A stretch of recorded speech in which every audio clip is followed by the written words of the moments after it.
Bharatiya Janata party अब कहीं ना कहीं पिछले 7 सालों से जब से केंद्र की सत्ता में काबिज हुई है उसके बाद से उसकी रणनीतियां और नीतियां ज़बरदस्त ढंग से लोगों के सामने आती गई हैं। जो जो वादा किया था भारतीय जनता पार्टी के नेताओं ने, वो सारे वादे लगभग वो देश की जनता के सामने पूरा करती जा रही है।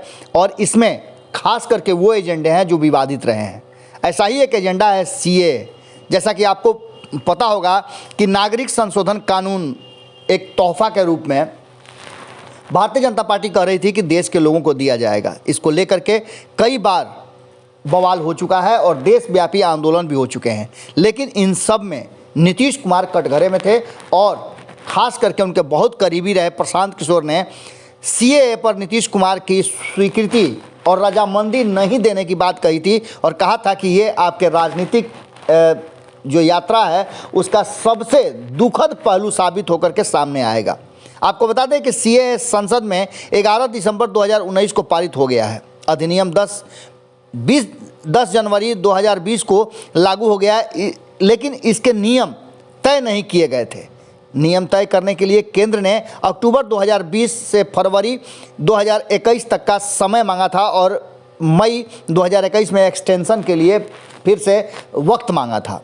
अब सरकार के सामने 10 जनवरी 2022 की डेडलाइन भी समाप्त होने जा रही है और ऐसी स्थिति में आपको पता है कि उत्तर प्रदेश में चुनाव होने वाले हैं और उत्तर प्रदेश चुनाव से पहले भारतीय जनता पार्टी कोई ना कोई ऐसा एजेंडा लेकर के आना चाहती है जो वोटों को पोलराइजेशन करे। और जिस तरह से भारतीय जनता पार्टी एजेंडा लाती रही है, कभी हवाई हमला तो कभी कुछ कभी राम मंदिर का मुद्दा तो कभी आपने देखा कि किस तरह से मथुरा का मुद्दा आया। अब सीएए का मुद्दा सबसे बड़ा मुद्दा होकर के सामने आ रहा है और नीतीश कुमार को इसीलिए भारतीय जनता पार्टी अपने साथ बिहार में भी और उत्तर प्रदेश चुनाव में भी रखना चाहती है।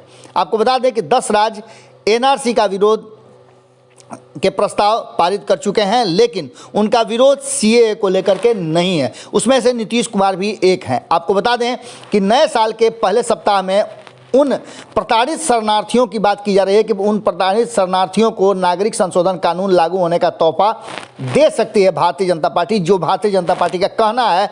और जो वर्षों से भारत के नागरिकता पाने का इंतजार कर रहे हैं, वैसे लोगों को सीएए कानून 2020 मिल जाएगा। अब इन सब बातों को लेकर के कहीं ना कहीं आपको बता दें कि इस पूरे मामले पर नीतीश कुमार एक बार फिर सवाल के घेरे में खड़े हैं और पेशोपेश में पड़ने वाले हैं। हालांकि नीतीश कुमार ने इस पर समर्थन किया था, जिसके चलते आपको पता होगा कि प्रशांत किशोर दिल्ली से पटना आए थे और नीतीश कुमार से आग्रह किया था कि वो सीएए का समर्थन नहीं करें।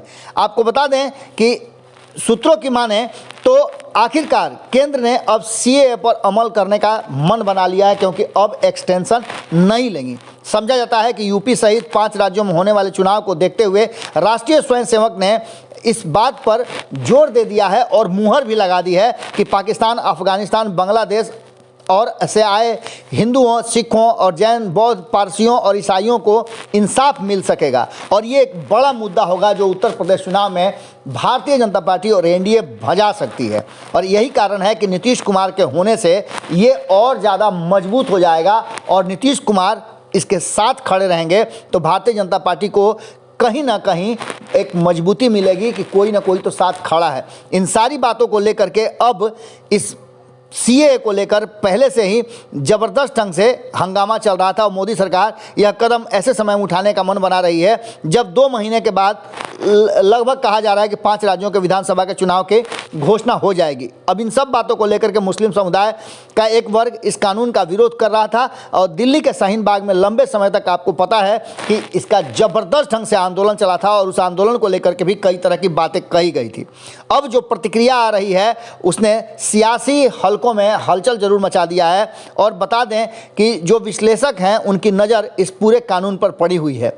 नागरिक अधिनियम 1955 की धारा 2A ख के प्रावधानों की बात करें तो पासपोर्ट, वीज़ा और अन्य ट्रैवल दस्तावेजों के बगैर प्रवासी भारत आते हैं या जिनका पासपोर्ट और वीज़ा एक्सपायर हो जाता है, उन्हें अवैध प्रवासी मान लिया जाता है। अब गृह मंत्री अमित शाह के बयानों को गौर से देखें तो उन्होंने पश्चिम बंगाल विधानसभा चुनाव के दौरान जनसभाओं में कहा था कि देश भर के टीकाकरण समाप्त होने के बाद सीएए को लागू कर दिया जाएगा। अब वो समय आ गया है शायद, और इस सीएए के लागू होने समय में अगर नीतीश कुमार भारतीय जनता पार्टी के साथ खड़े नजर आते हैं बिहार और उत्तर प्रदेश में, तो इसके परिणाम क्या होंगे ये तो आने वाला वक्त बताएगा। लेकिन कहीं ना कहीं उस सीएए लागू करने वालों में भारतीय जनता पार्टी चाहती है कि नीतीश कुमार का भी नाम शामिल रहे। जुड़े रहिए भारत लाइव के साथ, खबरें लगातार जारी हैं। बहुत बहुत धन्यवाद।